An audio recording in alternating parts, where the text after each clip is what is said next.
Growing Up Cold, Seeking a Just Energy System. Interview with Ana Stojilovska. Episode 41. Welcome to the My Energy 2050 podcast, where we speak to the people building a clean energy system by 2050. I'm your host, Michael LaBelle.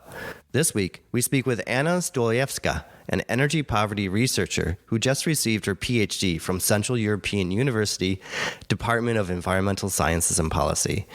And full disclosure before we get going here, I was Anna's PhD supervisor, so I'm a bit biased in some places.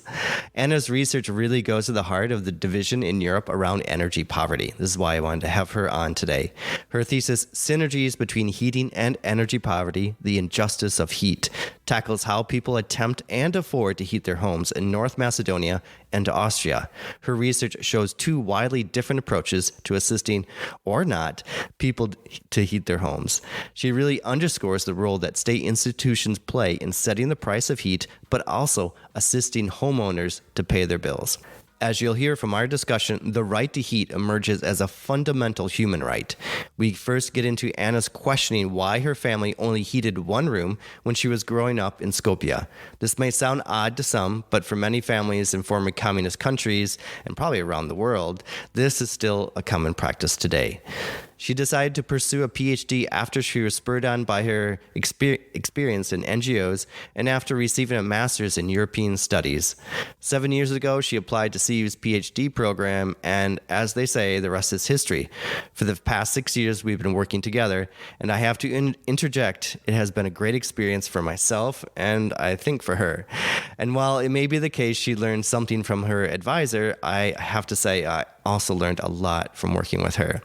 She has been a great inspiration for learning new research methods, like phoning up thousands of people in Vienna. And as you'll hear, Anna has a sincere dedication to her research. And for anyone that reads one of her 5 or 6 articles she's published so far, there is a great depth to her data collection. The outcome of her research is, I would say, energy poverty is representative of deeper misalignment in state institutions and is the people who bear the social and economic costs of state failures. And before we begin, I want to thank everyone in our growing audience. If you have a suggestion for a topic or a speaker, please just drop us a note on our LinkedIn page. We also have our Patreon page up and running for those that want to help fund our efforts to bring this weekly podcast to you. But the most important thing you can do is share this episode or any episode that really strikes something with you. Because the intent of the My Energy 2050 podcast is to spread the knowledge about how the energy system develops and how we can assist our transition towards a greener future. And this is our mission. And now for this week's episode.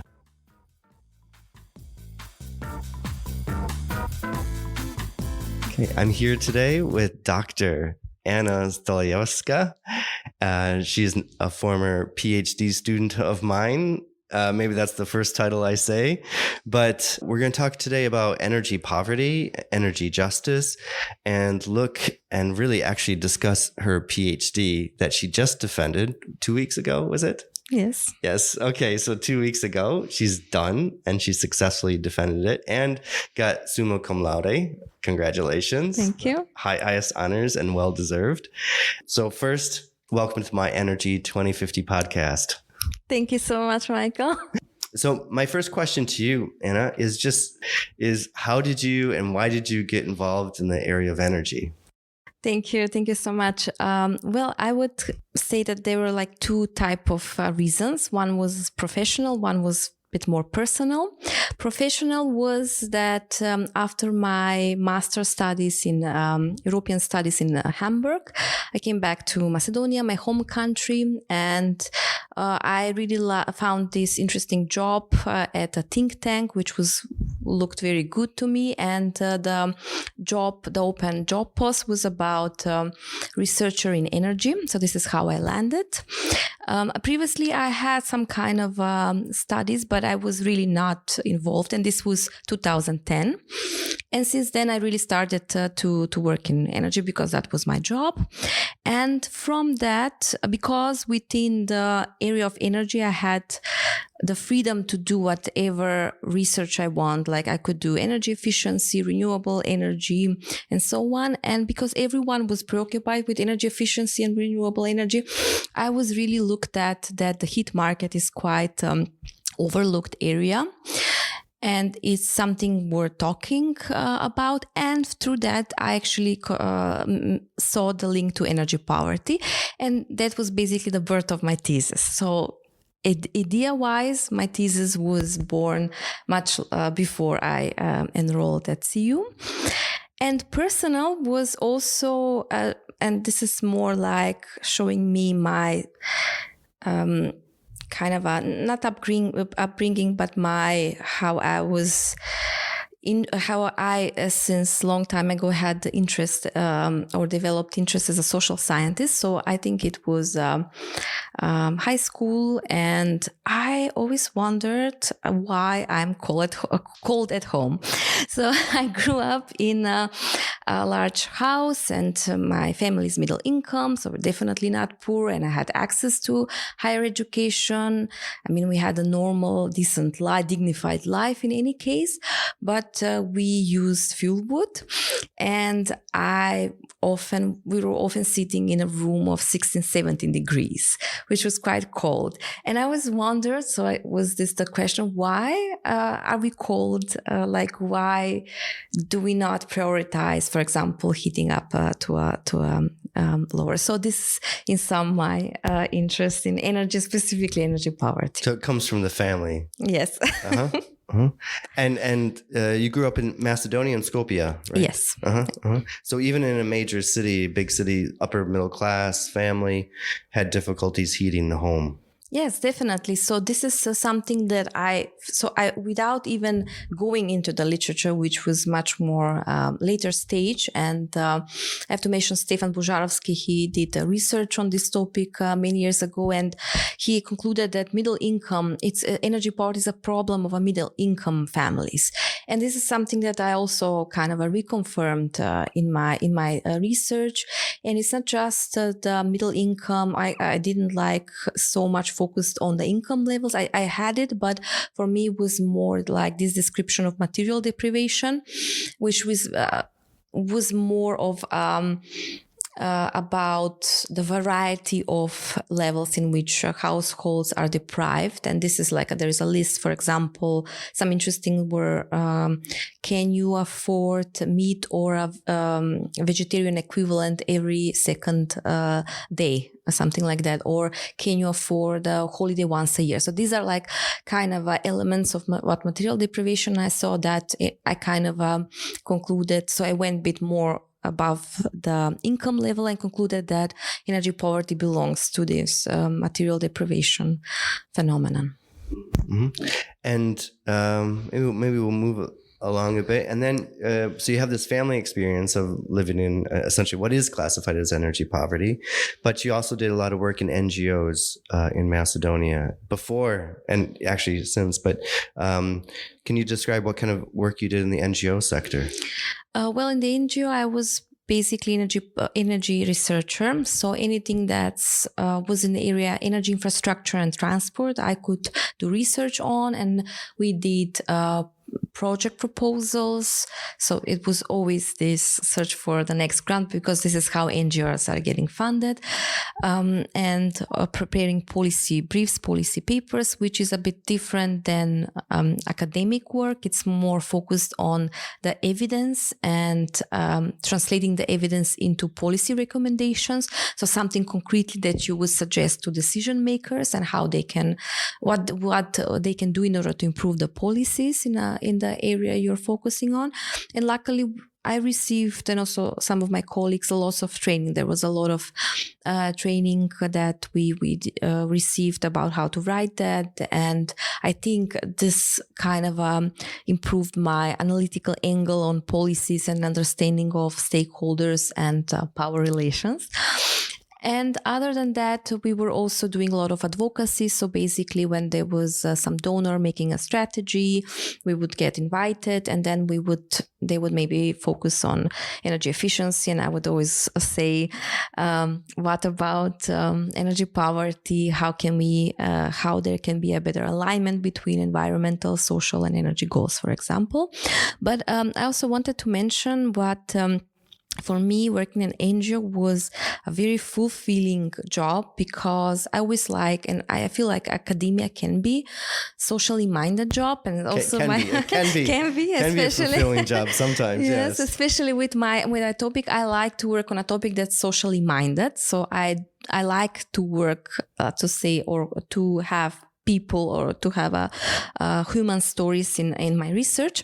And basically, if I can compare maybe to a consultancy, if in consultancy some client is basically you're working for a client, in an NGO the people are your clients. So although they didn't ask you for you to represent them, for example, I was especially out of the 5 years I was there, 4 years I was focusing on energy poverty, and as if these people affected by energy poverty were my clients. So I was really kind of trying to bring the topic forward, and was really, I would say now, I would be, I'm really proud of it. And it's not like that I managed to move stones or something, but I think compared to an academia where you see after 5-6 years the results, or maybe papers 1.5 years the results of your work, here you see much faster. Or the policy brief you need few months to write, and you can really use these results to kind of talk with ministers and stakeholders and try to make some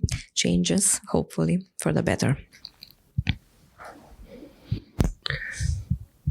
And that ties us into your PhD then, actually. And why did you want to do a PhD? Maybe I ask you this, of course, because I reviewed your application when you applied to do a PhD, but maybe that was 7 years ago. So maybe you could even change it a bit, or say what you thought at that time, and then maybe with a bit of reflection of why did you do a PhD?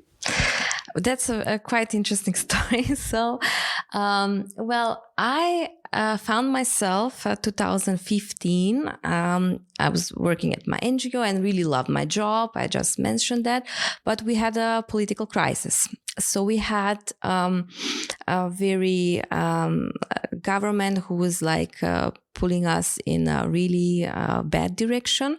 And this made this crisis was so bad that even all the donors reshifted their funds from energy environment into democracy, good governance. We have to relearn these things obviously again. And it really affected my job in a way that there was no funds, and 1-2 applications that I was waiting for to get my salary, because this is how we were funded, didn't get funded. And I was thinking, okay, what I can do to basically I wanted funding for a research I want to do. So this was it was more like a financial security for a research I really love to do. And actually I heard a lot good stuff about CU through lots of interns that we had over the years. And they were saying that it's I obviously, other than, because I did my master's, I didn't intend to do a PhD. I was not familiar with any other universities, and I wasn't looking, and I didn't know about CU, to be honest. And they said it's a really great university. It's we could see, we had applicants before and after CU, and I could really see how they were really good in writing policy briefs, and it was a really very good quality of students. And after they finished the internship, they got some good jobs or continued PhD. So the quality was there. And I was intrigued, and I was always interested to invest in learning. And then I kind of was okay, I would apply. And what I liked about CU, because at the same time you apply for funding and the position. So it's not that in Germany, for my master's, I have to it was much more complicated, and sometimes it was a situation when I had funding and I didn't have a master's position. It was a bit chaos, and for this I really liked that it was neat and everything. And I said when you said what you wrote, I really thought like, okay, this is me. This is what I know. This is what I think it's worth researching for. I want to apply, and I really didn't know anyone. I didn't know you, and I said like, okay, I'm just going to put it there and then see if I'm PhD material or not. So that was my intention. Just out of the blue. Okay. It was a good application, of course. And so we took you on, and it was a decision by the committee, as I always tell PhD students. So it's never just my decision, but as a committee, we evaluate them. So then I want to move on to your PhD as well. And yeah, you got it, and you did so much work. So we were just talking about before, but it is available on the CU website or on the library. So, and I'll put a link to it so people that are interested. And you actually have some publications that came from it, and one other one that I'm just about to, we have the proofs of our article and everything. So another article that's come out of your PhD studies. So this is really fantastic. And maybe you can summarize, and this is an easy question, I think, after so many years, but maybe still a challenge is, could you summarize what your PhD thesis is about? And there, I think we launch into energy poverty. Mm-hmm. Thank you. So my PhD, I would frame it in the context of the energy transition, in which I am exploring the lived experience of energy poor households in the whole story. And I want to know how energy poverty is related to two types of heating, in a way that how different types of heating are affected by are related to energy poverty. And how energy poverty is related to heat is because one of the oldest definitions of energy poverty was about inadequate heating. And it's also, I put it as the heat market is a place where multiple vulnerability clash, because it is a very inflexible market. It's not like light bulbs or change your electricity supplier. It's not very flexible, and it's something that's related with a lot of pet dependencies. Like, I'm deciding now I'm buying a fuel wood stove and I'm using it for the next 30 years. My kids maybe would be using it. In that sense, pet dependencies. And it's something that it's energy poverty, something, and even heating, it's part of even a private sphere, right? So it's we're talking about people's stories, and we're talking about decisions, and we're talking about how people live their lives, and use of energy is a really important part of it. So I really went unexpectedly a little bit into this kind of anthropological, cultural exploration. So and I also used energy justice as a framework, in which I contributed especially to developing the understanding of what procedural energy justice is and what recognition justice is, especially through the lenses of energy poverty. Could you explain? I know this is like the tip. This is the easy explanation, but for those that don't know, what is recognition justice, distribution justice? And what's the third one? Procedural justice. Yes. Could you explain those a bit? Yeah. So just to say that I am going to give a bit more general and a bit more applied. So energy justice as a framework is, you can apply to anything, right? It's really about, as justice means, like there's some kind of equality, some kind of a redistribution. That's what it is, some kind of some kind of a struggle for something better. But you can apply it to the production of energy and so on. So I will focus only on households, basically on energy poverty. The distributive energy justice, one part of the energy justice or one tenet, is about the more applied to energy, is more about the I kind of frame it about the heating and the infrastructure and about the housing. So if we look at how energy, where is energy poverty located, what are the housing, heating, and infrastructure dependencies that frame this. So it's really about the distributive and the spatial part, hardcore spatial part of the problem. Recognition energy justice is about who is in energy poverty, and it's not about only socio-demographical, but how do these people use energy, and what is their use of energy, how this makes them different from the other non-energy poor households. And procedural, it's about basically how, and this is like my contribution, I understood it, how institutions, formal institutions in relation to energy, how they treat households and, citizen or vulnerable citizens in regard to use of energy, and how citizens are empowered or disempowered by this relationship. And this I done through observing two kind of distinct cases in my studies, which was interesting. I was not going for this, and this is I discovered along the way. I realized that while the state-owned utility in Vienna really is concerned about people not able to pay their bills and goes deeper and looks at their entire personal circumstances, and based on that makes kind of gives them not a free ride, like they have to pay their bills, but starts a communication with them in which they have the opportunity to pay in installments, or maybe have some kind of a discounts, or maybe get pre-meter. So basically not just to disconnect them simply, but allow them to know that, look, we care about you, and it's you figure things out, and then you can pay your bills. Basically, this is what I got from the interview. And on the other hand, in Macedonia, where I come from, I observed that the utility is quite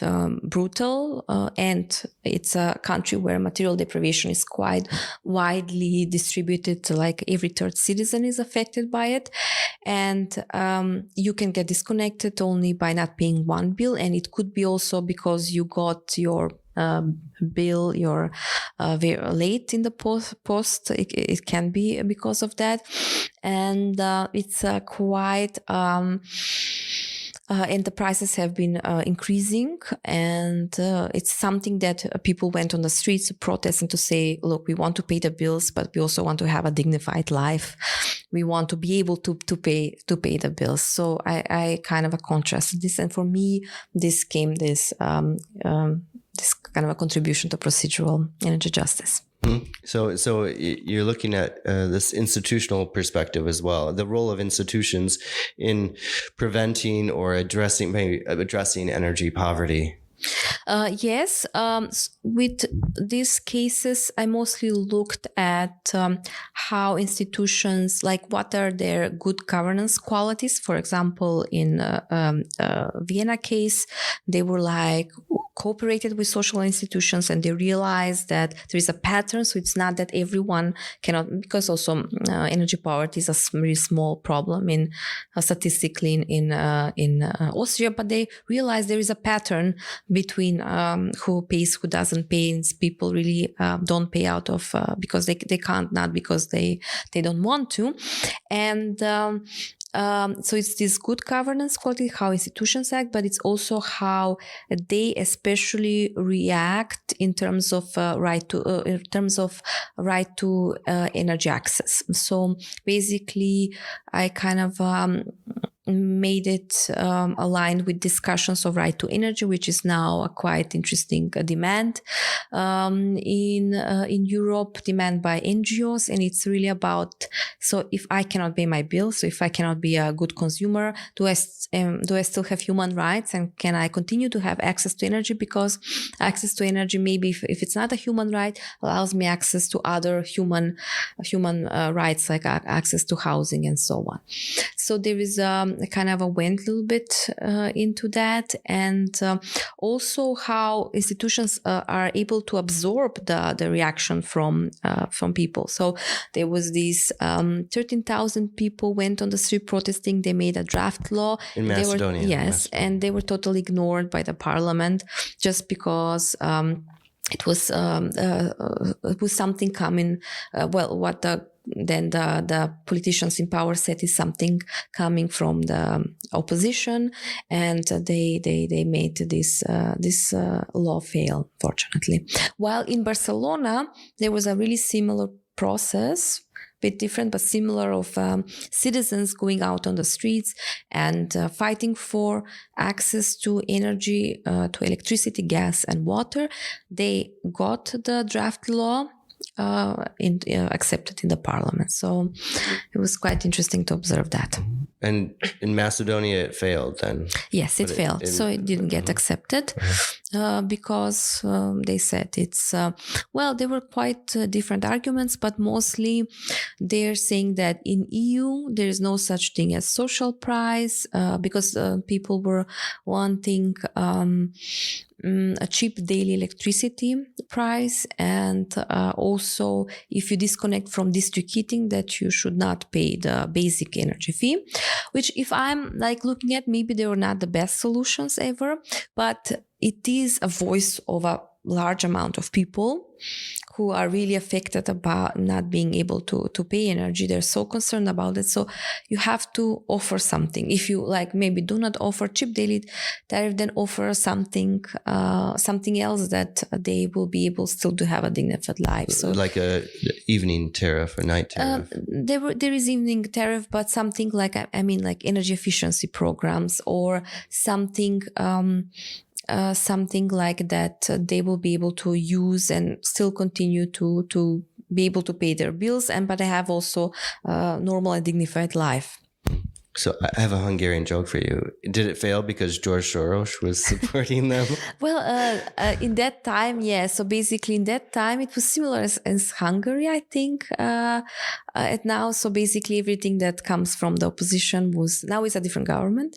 Now that things have changed, actually. That prime minister, he's living here in Hungary now. And tomorrow his residence permit expires. This is what I I read. Well, how did you find that? I just read there's some news, and I hope it's extended. Yeah, so like I'm just wondering how we have two famous Macedonians living in Hungary. The former prime minister of Macedonia who fled to Albania and then was smuggled through Serbia. Who knows how? Yeah, there was a lot of. This is really sad that there was like really no satisfactory criminal kind of or like a judicial system solution for all these things that were going on, and some people actually went in jail. Actually, I have to say some things went into effect with all the crimes they did, but I think still the system is quite not ready for quality. So I also want to say that it's so sad that people like me, not that I'm any special, but educated people abroad, like there is no space for us in Macedonia. Unfortunately, it's like to work. If I cannot find a job in the public sector because it's quite top down and it's quite depends on, you have to be a member of political party to get a job like that. And in the private sector, it's quite average. Maybe if with some civil engineer or something job like that you will work well, but me as a social scientist, I don't think there is and it's quite sad. And there was census now after we had almost 20 years, and 1/10 of the population, which is young people, moved out. And they're not coming back. Well, this is still unofficial records. But it's a lot. I know I think in Poland, this is increasing the amount of, we could say educated people leaving the country. Just from people I know leaving Poland, it's because of the government. It's quite sad because it's, and even simple things like, for example, being self-employed, or there is no such thing. It's quite like there's even like there's even no soil for development of private sector or like social scientist research. NGOs, they're quite good NGOs, but you're always donor dependent, and this is also a different story. But I'm just saying that it's quite sad, because I would not gladly now it's over, but a few years back I would have gladly came back, and actually I did after my master's, which I was in Germany, and I was on so many scholarships, and actually I said in my applications I'm going back to make a contribution to my country, and I think I did for 5 years. It was good, and I felt it was good, and I have to say I still continue to work with Macedonia even from abroad, just that it's quite sad.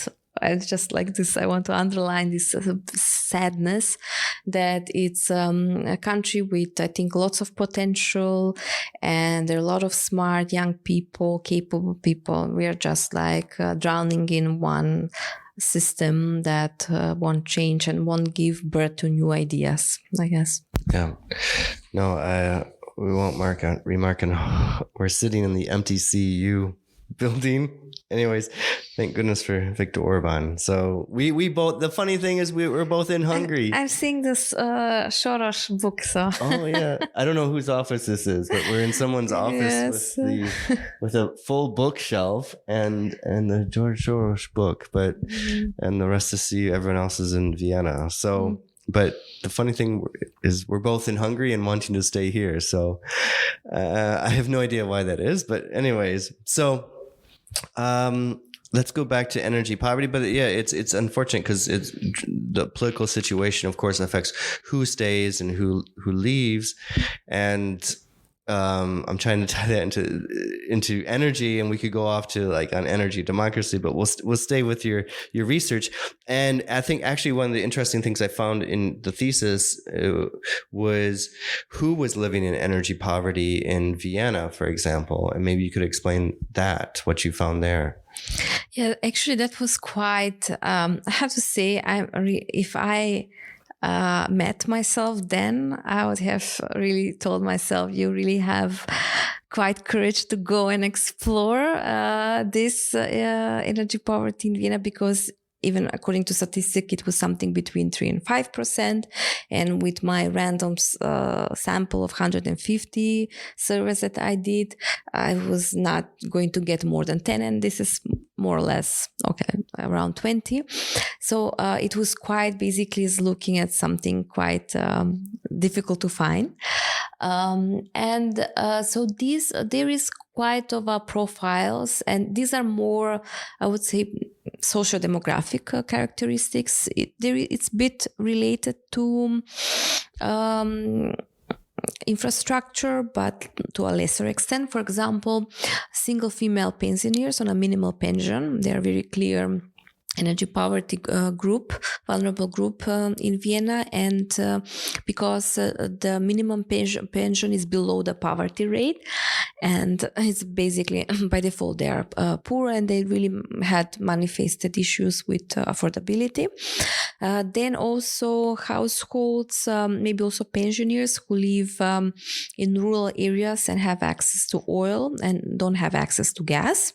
So they sometimes manage to combine this with fuel wood, and sometimes it works, but still they kind of feel that they're afraid of increase of oil prices because it affects their affordability, and it's something that they have to buy oil usually once a year. So it's quite like a big purchase that they are kind of going on a at least annual basis.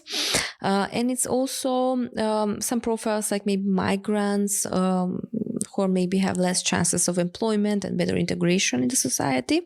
And also there was a quite of, and this I didn't manage to talk to people profile like this, but I got this through the expert interview. So there is also lots of people, material deprivation, like on almost being expelled from the housing. So quite in a very deep, so there is also like this layer of very deep material deprivation. So these are kind of the most common profiles I but you had specific groups who you found were living in energy poverty in Vienna. Which groups? As I mentioned, the single female pensioners. So these were also especially female pensioner migrant or migrant background, or maybe also of other households of migrant background. They were in energy poverty, and also those who use gas convectors or electricity. So basically non-central forms of heating. They were also manifesting issues around energy poverty. And also definitely those that were rural areas and dependent on oil. Okay. And maybe we'll take the comparative approach. And then in Macedonia, who did you find? And we know we talked about your own personal experience of living in energy poverty, but from your research, what did you find there? So in Macedonia, it's quite different in a way that it's less about, it is also about the people, but it's more about basically the housing and heating types. They quite are dominant. For example, households who use single fuel wood stoves, so fuel wood and electricity for heating, they were very more have bigger chances to be in energy poverty. And just to say, going back to statistics, so 60% of households use fuel wood and 30% use electricity. So it's quite like a big share of them, and they were mostly affected. But it's also lots of the problems of kind of a general material deprivation. So there was households, especially who didn't have a university degree, and it's not the education, it's more the earning opportunities that lack of university education brings, and they were quite affected. So they were like, I think, as a socio-demographic feature, were most affected. Also minorities, so Albanians, Roma, Bosniaks, those who are not Macedonians usually were more affected. But also housing-wise, if they live in house and because it needs more heating, they definitely heated 1 or 2 rooms. So this was interesting. I remember in my Skopje survey, which was a representative sample, I think, okay, to quote me, but more than half, or no, sorry, 1/3 heated only 1 room. 1/3 of households in Skopje heated only 1 room, and no matter the size of their dwelling. So it's quite like it's quite limited, and it's mostly that. And what was the difference between, for example, Vienna and Skopje, like on the urban level, is that in Vienna they were mostly single person household, they were more dominant, and in Skopje were more people, like 4 or 5 members in the family. And still, they were also 4 or 5, and sometimes they would heat only 1 room. And this means that they usually have the stove there, where is the kitchen and maybe living room, and all their activities are there. Sometimes even they would sleep there. So it's like quite a limited, even personal space, life, activity there. But some of them actually mentioned this as a positive note. Like they mentioned that they thought it was a nice family thing. They just know, like, is this 4 months of the year that we're going to shut all other rooms? And those who could or try to, for example, those who have children, they try to have additional heating in the kids' room, so that maybe they were like being late on paying the bills, but they would want to give preference to this. So there was a bit of a kind of tense. So yeah, quite interesting stories, but different features, different profiles in both countries, but definitely similar sense of kind of being worried, preoccupied about paying your energy bills.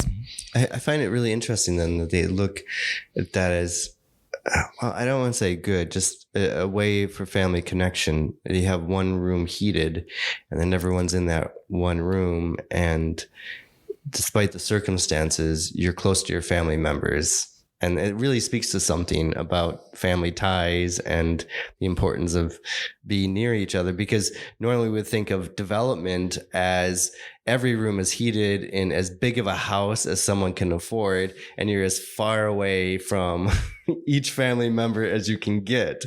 Like, this would be the American dream of a big house, and of course the whole house is heated, right?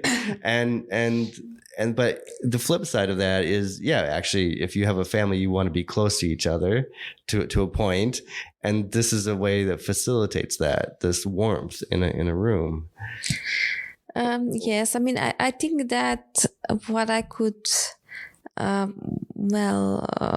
maybe theorize, like discuss or think about. I think it was great for kids. Like, they spend a lot of time with the family. And I remember when I was a kid, and it was like a long time ago, when there was after fall of Yugoslavia, when there were electricity restrictions and we will have no electricity. And like, it was so exciting as a kid, like, oh, candles, you're on Christmas. And it's just like, I think when your parents are here, your family's here, you don't see these things.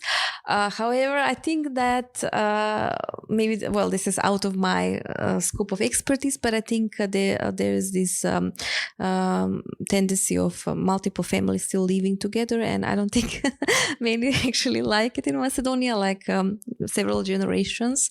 And teenagers having no privacy, maybe that's not so good. But yeah, I think as kids, I think they probably enjoy it. No, but this is interesting because, okay, now we're really getting off topic, but it gets into, I'm looking now at the capabilities approach with the Marcia Sen and Martha Nussbaum, and there it's the capability, right? So you can choose. It's the choice that you make of whether you want to live in deprivation or you can choose not to. So in a sense, you can choose to heat one room, but actually you should have a choice to do that. And if you're not choosing to eat, if you're not, how do I explain? If you're not choosing to only heat one room because that's what you like, I mean, that's what you're forced to do, is only heat one room. But actually, if you have the means, you could heat the whole house. You just choose not to. And I think this is a kind of a dividing line of, you could heat the whole house or every room of an apartment, but you choose not to. And so everyone's kind of crammed into one room in the wintertime, but you've got teenagers now. And so now you really need to heat the whole house. Something like this. I mean, I think it's quite interesting, but I think it's, so I'm not familiar so much with the capability approach, but I think it's, I think it could be that families can afford or like not maybe heat two rooms.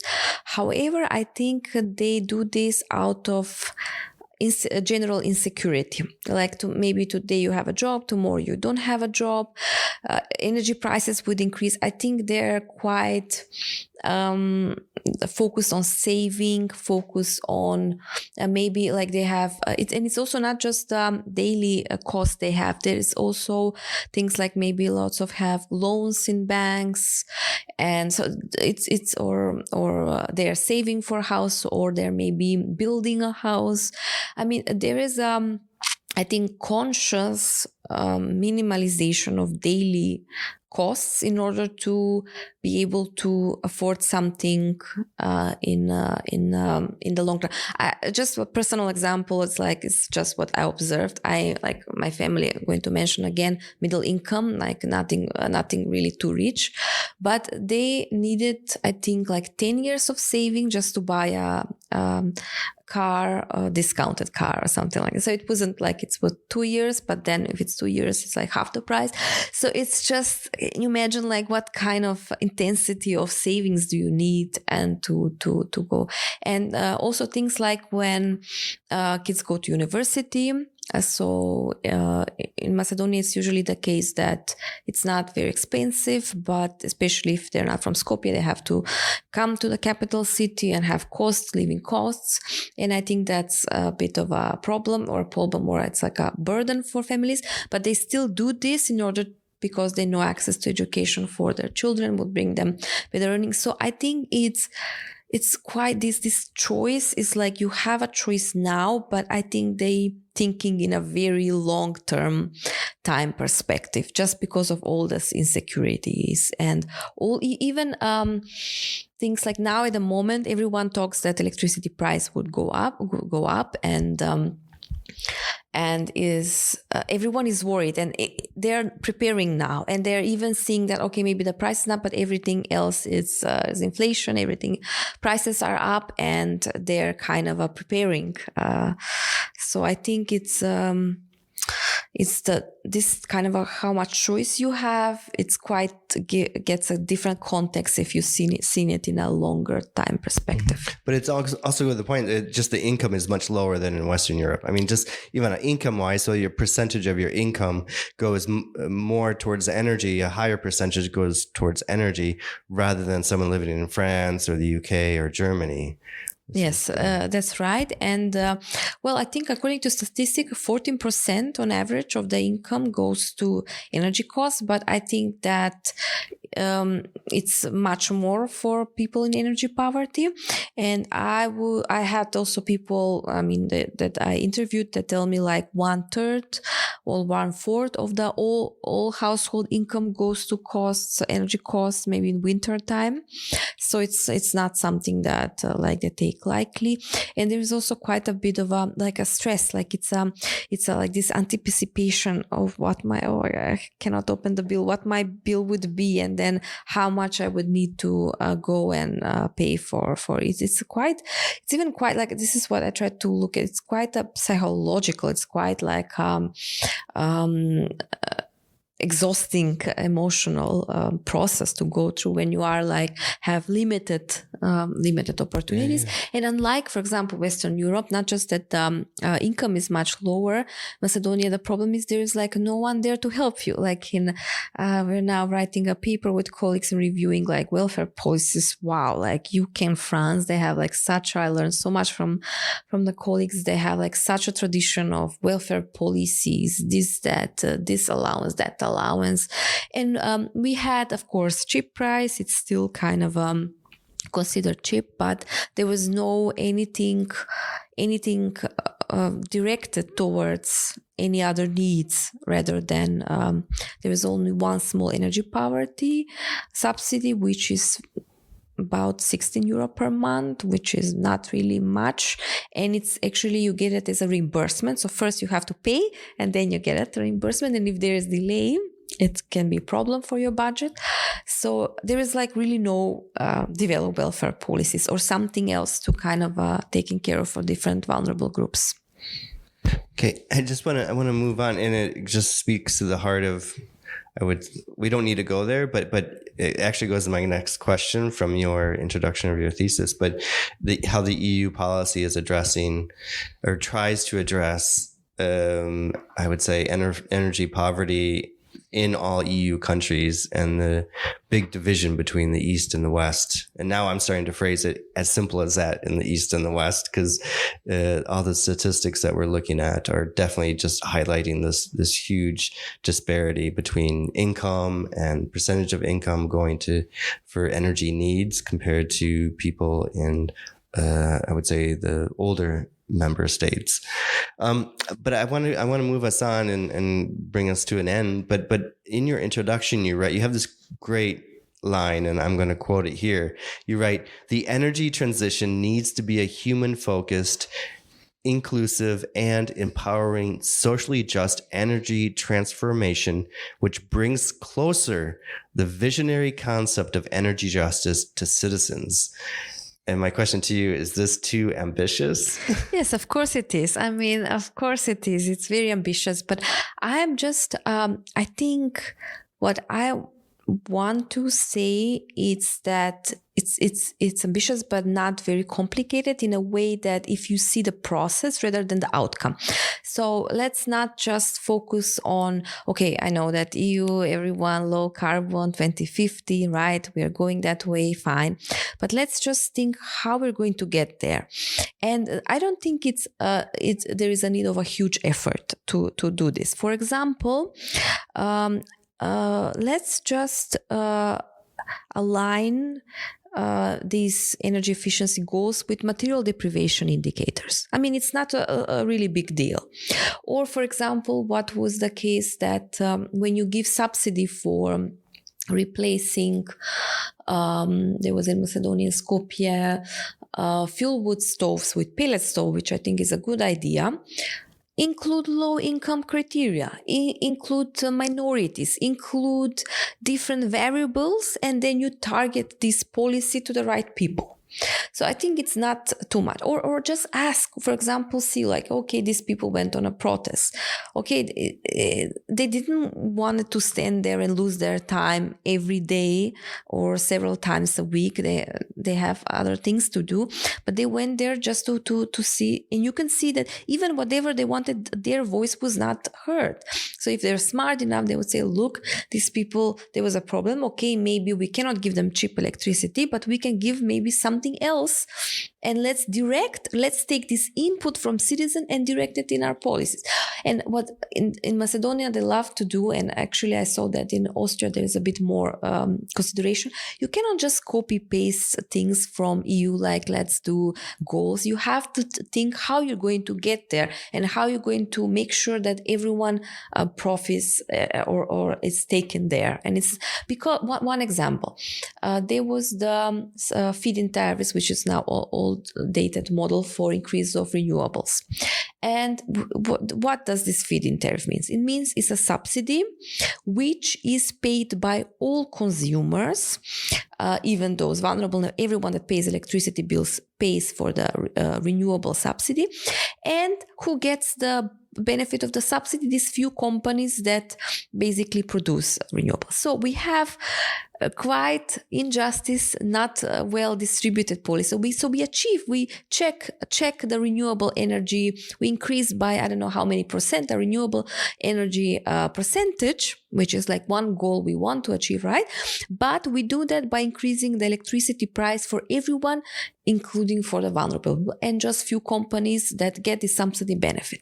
Well, I don't see quite justice. It is a clean transition, but it's not just. So I really love this socially just and human-based because although it's too ambitious, they mean.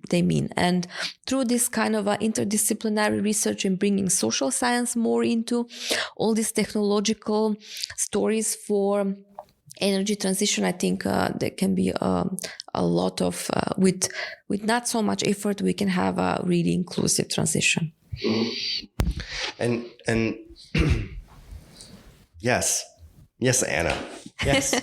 I'm not going to argue with that.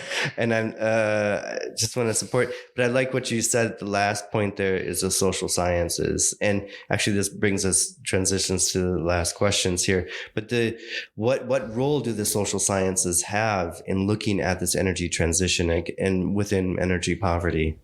Well, that's a great question. So what I can kind of maybe mostly say is this energy justice, energy poverty. I'm sure there are other areas that social sciences do and that I'm probably not aware of. But it's really about kind of in a nutshell bringing where are the people in the entire story, right? We are not just the one energy system. Yeah, energy system is dependent of the people. So it's like similar, like even power relations, if we say like politicians there, but people vote politicians, right? Then there are some rules who make everything complicated. I think it's the same thing as also about the social sciences trying to kind of make sure that there are no negative social outcomes of the whole process, or that we have everyone on board. And this socially, I've heard that this socially just energy transition is translated as let's make sure that people from the coal sector don't lose their jobs, or that they are educated and now get jobs in the renewable energy sector and so on. But it's not only about that. It's also about the consumers, right? Or the citizens. We try to give our contribution to the energy citizenship proposal, right? In which we really try to show this colorful stories of variety stories of people. So there are people in village of, if I pronounce it well, Ag in the south of Hungary, or there is like a very good example of in the Nordic country where, I don't know, maybe some things function much differently, but there at the end of the line, they're citizens, and we energy system is made of citizens, so we cannot just think about the security of the energy system or have some kind of electric cars or everything, because it's really about who will use them. And let's not make a divide. Let's not make another divide, because and I think also I love this sentence in my thesis, that today we make the dependencies for energy poor people of tomorrow, the decisions we make today.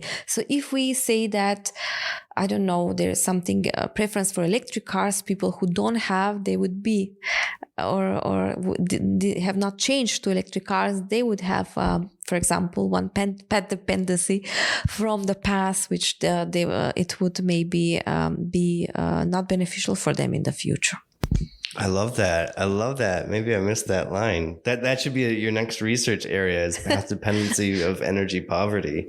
I think, in fact, what you just said, a couple comments for this answer and the previous one as well, is what I like about your approach, and what I think it demonstrates that you finished your PhD, is that you've actually turned the tables on things. So you're not looking at, often people look at the production of energy, and that's where the incentives are, on solar, feed-in tariffs or whatever, right?